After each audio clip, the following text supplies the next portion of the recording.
श्राद्ध पक्ष में हमारे पूर्वजों की स्मृति और उनके प्रति कृतज्ञता प्रकट करने का अवसर है। मान्यता है कि इन दिनों सच्चे भाव से बनाई गई थाली पूर्वजों तक पहुंचती है और उनके आशीर्वाद से घर परिवार समृद्ध होता है। इस थाली में रखा हर व्यंजन सिर्फ स्वाद ही नहीं बल्कि हमारी परंपरा, हमारी संस्कृति और हमारे संस्कारों का प्रतीक है। तो आइए मिलकर आज हम श्राद्ध पक्ष की विशेष थाली को बनाएंगे। चलिए, जो हमारी सच्ची श्रद्धा और भक्ति और प्रेम से सजी हुई है, चलिए बनाएंगे। तो यहाँ पर मैंने चावल ले लिए हैं करीब हाफ कप और इसे मैंने धोकर अच्छे से इसका पानी ड्रेन करके निकाल दिया है। और अब मैंने 2 टेबलस्पून घी में इन चावलों को भून लिया है। तो यहाँ चावल अच्छे से भून जाएंगे, हमें चावल का कलर थोड़ा चेंज हो जाएगा, तब तक हमें इन्हें भूनना है। और करीब इसे 5 से 7 मिनट भूनने के बाद मैंने इसे मिक्सर के जार में पीस लिया है। अब यहाँ पर मैंने करीब आधा लीटर दूध लिया है और अब इस चावल को हम बिसल पर लगा देंगे। तो आज की खीर हम फटाफट से बना रहे हैं। ये थाली हम सिर्फ 1 घंटे में तैयार करेंगे। तो यहाँ चावलों को मैंने पीस लिया है, बिल्कुल कोर्सली पीसना है, बिल्कुल इसका टेक्सचर दलिया के जैसा हो जाएगा, तब तक हमें इसे पीसना है। तो यहाँ पर हमारे चावल पिस गए हैं और यहाँ पर मैंने करीब आधा लीटर दूध में इसे विसल पर लगा दिया है।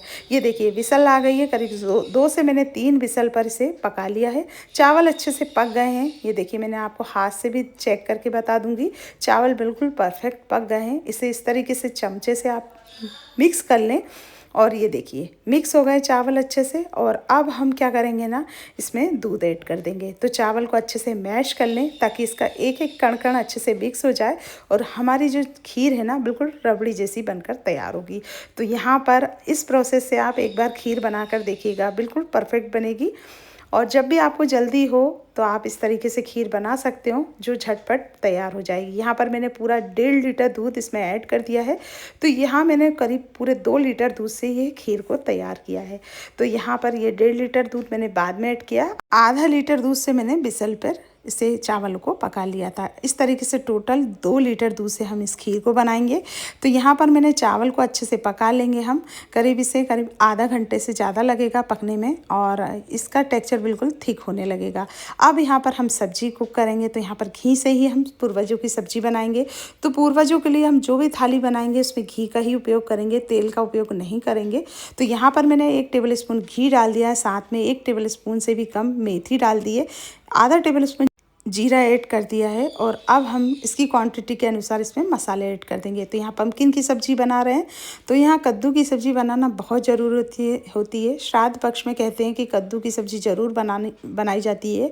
तो यहाँ पर मैंने इस तरीके से इसमें पम्पकिन डाल दिया है। इसे थोड़े से सॉफ्ट होने तक हमने पका लिया है। अब इसमें बेसिक से मसाले डाल दिए, आधा टेबलस्पून मिर्च पाउडर, आधा टेबलस्पून हल्दी पाउडर, आधा टेबलस्पून धनिया पाउडर, साथ में 1 टमाटर को बारीक कट करके डाल दिया है। करीब 5 से 7 मिनट में ही सब्जी हमारी कुक हो जाएगी, क्योंकि कद्दू बहुत जल्दी सॉफ्ट हो जाता है, जल्दी गल जाता है, तो सब्जी जल्दी बनकर तैयार हो जाएगी। तो ये देखिए कद्दू की सब्जी मैश हो गई है, इसका मतलब सब्जी हमारी कुक हो गई है।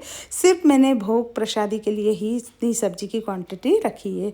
तो यहाँ पर आप आपके अनुसार रख सकते हैं और मसाला भी मैंने उतना ही ऐड किया है जितनी सब्जी की क्वांटिटी है। अब यहाँ पर मैं घी में ही भिंडी की सब्जी को भी फ्राई कर रही हूँ। तो वही प्रोसेस से मैंने 1 टेबलस्पून घी, साथ में 1 टेबलस्पून जीरा, साथ में डाल दिया है भिंडी के साथ डाल दिया मैंने आधा टेबलस्पून मिर्च पाउडर, आधा टेबलस्पून हल्दी पाउडर, आधा टेबलस्पून धनिया पाउडर, 1 टेबलस्पून अमचूर पाउडर और स्वाद अनुसार नमक। सिर्फ सब्जी की क्वांटिटी के अनुसार ही आप मसाले रखें। अब यहाँ पर भिंडी की सब्जी भी हमारी पककर तैयार हो जाएगी जब तक हम दाल को पीस लेंगे।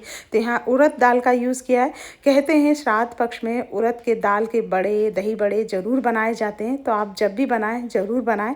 यहाँ पर छिलके वाली दाल का ही यूज़ करें। तो यहाँ पर हो सके तो छिलके वाले ही लें और ना हो तो आप बिना छिलके वाली भी ले सकते हैं। तो यहाँ पर मैंने छिलके वाली दाल का यूज़ किया है। छिलके इसके निकाल लिए धोकर और दाल को पीस लिया है। आप जब भी मिक्सर में दाल को पीसें इसमें 1 टेबलस्पून पानी डालकर ही पीसें, ज़्यादा पानी नहीं ऐड करें। ये देखिए अब दाल को अच्छे से फेंट लिया है। दाल बिल्कुल हल्की हो जाएगी, दाल को फेंटना बहुत ज़रूरी है। दाल बिल्कुल हल्की हो जाएगी। ये देखिए पानी में मैंने आपको डाल कर भी बता दिया 1 बॉल। इससे दाल बिल्कुल फ्लूट होने लगे तो समझ जाइए कि आपकी दाल बिल्कुल अच्छे से हल्की हो गई है। अब इसमें मैंने 1 इंच इंच अदरक का टुकड़ा डाल दिया है ग्रेट करके, साथ में स्वाद अनुसार नमक डाल दिया है। उड़द दाल का विशेष महत्व होता है। श्राद्ध पक्ष की थाली में उड़द दाल का आप ज़रूर कुछ बड़े या भजिए या पकौड़ी या दही बड़े ज़रूर बनाएं।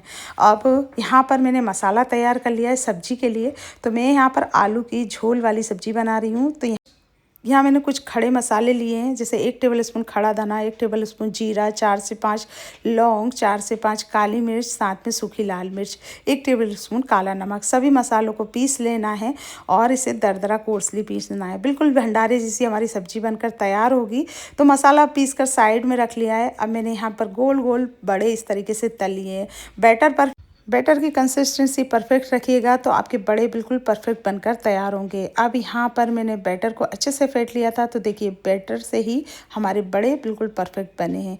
अब यहाँ पर वार्म वाटर ले लिया है, हल्का गुनगुना पानी, इसमें 1 टेबलस्पून नमक डाल दिया है, साथ में 2 पिंच मैंने हींग डाल दी है। अब इन बड़ों को इसमें डिप करेंगे। साथ में जब हमें बड़े सर्व करने रहेंगे तब हम इसे हाथों से स्क्विज करेंगे, पानी निकाल देंगे और दही में डिप कर देंगे। तो अब यहाँ पर मैं बना रही हूँ आलू की झोल वाली सब्जी। तो साइड में रख दिए मैंने बड़े के बर्तन को और अब यहाँ पर डाल दिया मैंने एक कढ़ाई ले ली, उसमें डाल दिया 2 टेबलस्पून घी, साथ में डाला 1 टेबलस्पून जीरा, 1 टेबलस्पून सरसों राई दाना। अब 1 टेबलस्पून इसमें डाला मैंने बेसन से हमारी जो सब्जी है उसकी कंसिस्टेंसी परफेक्ट आएगी। तो यहाँ पर डाल दिया मैंने जो मसाला पीस कर रखा था वो बेसन के साथ इस मसाले को भून लेना है। साथ में डाल दिया 3 टमाटर जो हमने फाइन से पीस कर रखे थे। अब इसमें डाल दिया 1 टेबलस्पून कश्मीरी लाल मिर्च, 1 टेबलस्पून हल्दी पाउडर, 1 टेबलस्पून धनिया पाउडर। सारे मसालों को मिक्स करने के बाद 1 टेबलस्पून इसमें आमचूर पाउडर भी ऐड करेंगे।